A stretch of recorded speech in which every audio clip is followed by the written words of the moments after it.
발달장애 우리 아이 센터 수업 얼마나 들으세요? 아이의 발달을 위해 전문가에게 수업을 들어야 할지, 학교 다니는 것만으로도 스트레스 받을 우리 아이에게 쉴 시간을 충분히 주어야 할지 언제나 고민이 되죠. 드디어 스케줄이 정리가 되었다 싶다가도 다시 시즌별로 이게 맞나 고민이 됩니다. 저도 다시 고민의 시간이 왔습니다. 행운이가 학년이 올라가면서 장애인 수영 추첨에서 떨어졌기 때문인데요. 여러분이라면 어떻게 하시겠어요? 지난 영상에서 구독자 1000명이 넘은 이벤트로 얼굴을 공개했는데요. 제 얼굴은 계속 공개해야 하는 걸까요? 아니면 다시 숨어도 되는 걸까요? 제가 그거에 대해서는 어떻게 할지 말씀을 안 드렸더라고요. 다시 숨어도 되는 걸까요? 어쨌든 항상 구독해주시고 좋아요 눌러주시는 구독자 여러분들 감사합니다. 행운이는 작년에 시에서 운영하는 체육센터의 장애인 수영에 다녔습니다. 7명 추첨에 10명이 지원했었고 거기에 당첨되어 1년간 정말 잘 다녔어요.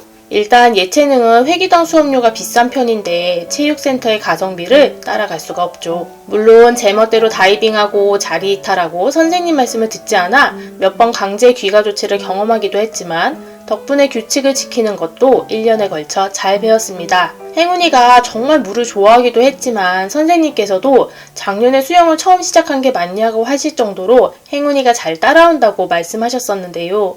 배영을 할 때 몸이 뜨라고 키판을 달아주는 게 아니라 행운이가 자꾸 잠수를 해서 가라앉지 말라고 키판을 배에 고정시켜주는 거라고 웃으며 말씀하시기도 했어요.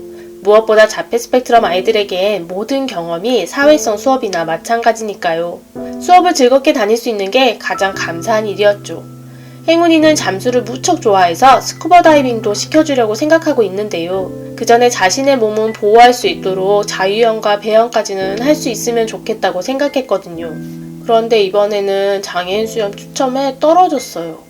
이제 막 자유형과 배영 팔동작을 한창 배우고 있는데 너무 안타까웠어요.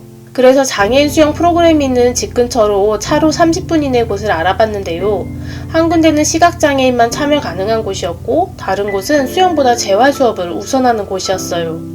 집에서 자차로 약 30분 거리에 있는 장애인 전용 수영장이 있더라고요. 1대1 수업인 대신 주 1회에 18만원인 거예요. 저한테는 부담스러운 금액이었는데요. 그런데 또 생각해보니 언어치료가 주 1회에 24만원이라서 언어치료를 주 2회에서 주 1회로 줄이면 수영을 보낼만 하더라고요. 이렇게 저의 고민이 시작되었습니다. 먼저 언어치료를 주 2회 해야 하는 이유를 생각해봤어요. 제가 이전 영상들에서 강조했듯이 언어치료를 주 2회라고 해봤자 일주일에 2시간밖에 되지 않습니다. 그래서 반드시 일상생활에서 양육자의 언어 자극이 필요합니다.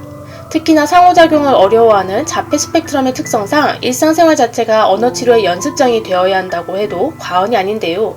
또 다른 영상에선 행운이가 이제 말을 잘함에도 불구하고 언어치료를 지속하는 이유에 대해서 말씀드렸었죠. 주 양육자는 아이가 명확하게 표현하지 못해도 아이가 무엇을 원하는지 잘 알아챌 수 있죠. 조금 애매한 표현을 써도 무슨 의미인지 알고요. 그리고 무엇보다 타인과 함께 마주하는 상황에서 표현이 원만하지 않은 아이가 안쓰러워 자꾸 아이의 대변인 역할을 하게 됩니다. 아이가 해야 할 말을 상대 아이에게 대신하게 되는 거죠. 이에 반해 언어치료 선생님께서는 아이의 상태를 객관적으로 파악하고 상대방이 아이의 말을 알아들을 수 있을지 없을지를 판단해서 지도 가능합니다. 아이는 자신이 스스로 말해야만 하는 상황에 처하고 자신의 입으로 명확하게 표현을 해야만 하죠. 그리고 일상생활에서 계속 언어 자극을 주어야 하는 건 사실이지만 한편으로 일상생활에서 쓰는 언어 자극엔 한계가 있을 수 있습니다. 아이와의 생활이 반복되다 보니 했던 표현들만 계속 사용하게 되는 건데요. 엄마가 아이에게 학교에서의 언어, 또래와의 언어, 여러 상황에서의 언어를 쓸 일이 상대적으로 적고 생각하기도 힘든 거죠. 하지만 언어치료 선생님들은 이 분야의 전문가시기 때문에 여러 다양한 상황에 아이를 노출시켜줍니다. 특히 짝수업을 할 수 있다면 아이의 사회성 향상에도 큰 도움을 받을 수 있습니다. 그래서 행운이 인지 선생님께서 항상 언어치료의 중요성을 강조하셨거든요. 인지를 그만두더라도 언어는 꼭 고등학교 졸업 때까지라도 유지해야만 한다고 하셨어요. 그래서 현재 행운이는 주 2회의 언어 수업 중에서 주 1회는 주로 페이퍼 작업을 통해 어휘력, 상황별 해야 할 말을 익히고 있고요. 주 1회는 놀이의 상황에서 상호작용하며 대화하는 방법을 익히고 있어요. 그럼 운동은 어떨까요? 역시 이전 영상에서 엄청나게 강조했었는데요. 책 움직임의 힘에서도 인간의 뇌의 존재 목적이 움직임이라는 표현이 나오는데요. 내면 소통의 저자 김주환 교수님도 뇌의 목표가 몸의 움직임이라고 말씀하셨고요. 그만큼 신체적 활동이 사람에게 미치는 영향이 크다는 말인데요. 기본적으로 몸을 움직이는 것은 우울증에 걸린 사람들에게도 우선적으로 권장되는 사항입니다. 실제로 우울증에 걸리면 정말 움직일 기운도 안 나기 때문에 최소한도로 기지개를 펴고 이부자리를 정리하는 것부터 도전하라고 이야기합니다. 책 운동화를 신은 뇌에선 심지어 운동이 ADHD에도 도움이 된다고 이야기하더라고요. 특히 발달장애가 있는 우리 아이들은 성장함에 따라 상처받을 일도 많아지고 그로 인해 우울증과 같은 정신과적 문제를 겪을 확률이 비장애 아동보다 훨씬 높습니다. 기본적으로 감정 조절에 어려움을 겪기 때문에 여러 정신과적 문제에 취약한 상황이죠. 특히 신체 발달이 느려 성장 호르몬 주사를 맞는 경우 가장 큰 부작용이 척추 측만증이라고 하는데요.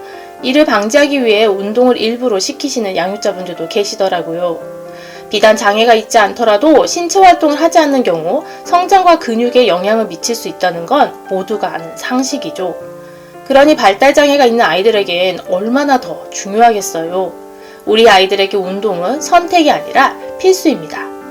이번에 행운이랑 ADHD 약을 받으러 소아정신과에 다녀왔는데요. 선생님께서도 현재 방과 후 활동으로 무엇을 하는지 물어보신 후 운동은 꼭 유지하라고 강조하시더라고요. 그래서 행운이도 특수체육과 태권도를 같이 하다가 장애인 수영에 당첨이 되면서 특수체육을 그만두었고 태권도와 수영을 하고 있었습니다. 특히 행운이가 물놀이 자체를 너무 좋아하니 제 마음이 언어치료보다 수영 쪽으로 기울고 있습니다. 아니 그럼 언어치료와 수영 둘 다 시키면 되지 무슨 고민이냐고요?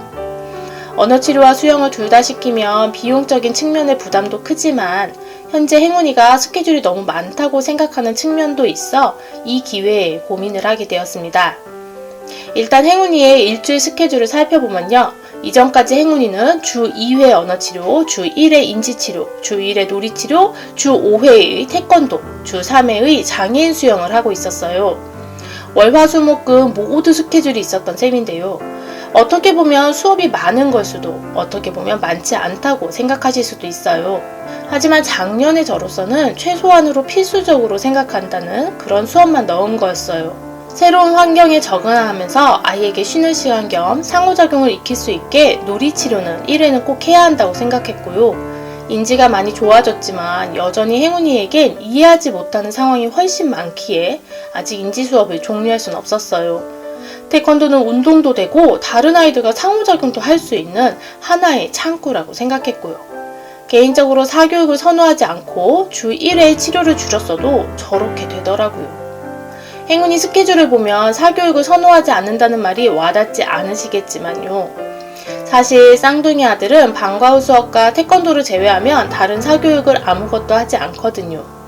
저는 집에서 아이에게 빈둥거릴 시간도 주고 심심해할 시간도 주어야 한다고 생각했어요. 밤 8시 30분 전에 잘 준비를 끝내는 게 제가 마음이 훨씬 편했고요.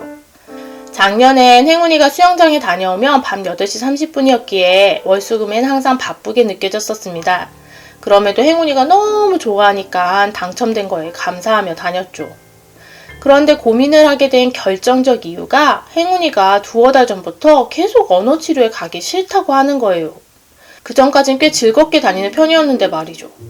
어느 정도 강제성이 없을 순 없지만 계속 억지로 무언가를 하는 건 효율성이 굉장히 떨어지는 거잖아요. 그리고 행운이에게 절대적 비용이 훨씬 많이 들어가기 때문에 쌍둥이 아들에게 마음 한편으로 미안함도 계속 있습니다. 게다가 마침 고민을 하는 사이에 대안을 하나 찾게 되었는데요. 바로 발가락 골절에 대상포진에 턱관절 장애의 고통을 액땜으로 여길 만큼 항상 감사한 활동보조 선생님이신데요.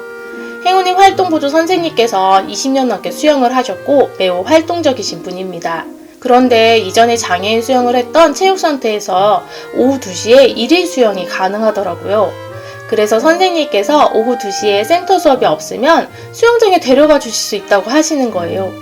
주 5회 낮 수업에서 언어 1회, 인지 1회, 놀이 1회 가면 남은 2회를 수영으로 활용 가능한 상황이 된 거죠. 무리해서 태권도를 안 가고 언어를 늦게 가면 언어를 주 2회 갈 수는 있지만 그럼 다시 운동이냐 언어 치료냐를 선택하는 거랑 마찬가지 문제가 되네요. 제가 언어치료를 주 2회 유지하려고 하는 게 아이의 발달을 끌어올려야 한다는 불안감에서 비롯된 건 아닌가 싶은 마음에 수영 수업에 더 집착하게 되는 것 같아요. 여러분의 생각은 어떠세요? 새학기가 시작되었습니다. 그리고 아이와 함께 양육자도 가장 바쁜 시기죠. 아이가 몇 학년이 되었든 새학기는 아이들도 양육자도 정신없고 걱정되죠. 제 핸드폰에서도 알림이가 다시 끊임없이 울리고 있습니다. 당분간 애들 정보 수집한다고 가정통신분도 끊임없이 오겠죠? 무엇보다 특별한 내 아이가 반에서 잘 적응할 수 있을지가 걱정이죠. 아이가 표현을 못해도 걱정, 학교에서 연락이 와도 무슨 일일까 조마조마하기는 마찬가지입니다. 행운이는 작년에 활동보조 선생님이 수업 내내 교실에서 함께 하셨는데요. 작년에 ADHD 약을 먹기 시작하면서 자리 이탈이 눈에 띄게 줄어들었고 감정 조절력도 많이 좋아졌다고 하셨거든요. 그래서 원래 올해부터 교실에서 혼자 수업을 들어볼 예정이었는데요. 개학 첫날부터 1교시부터 3교시까지 내내 울었다고 하더라고요.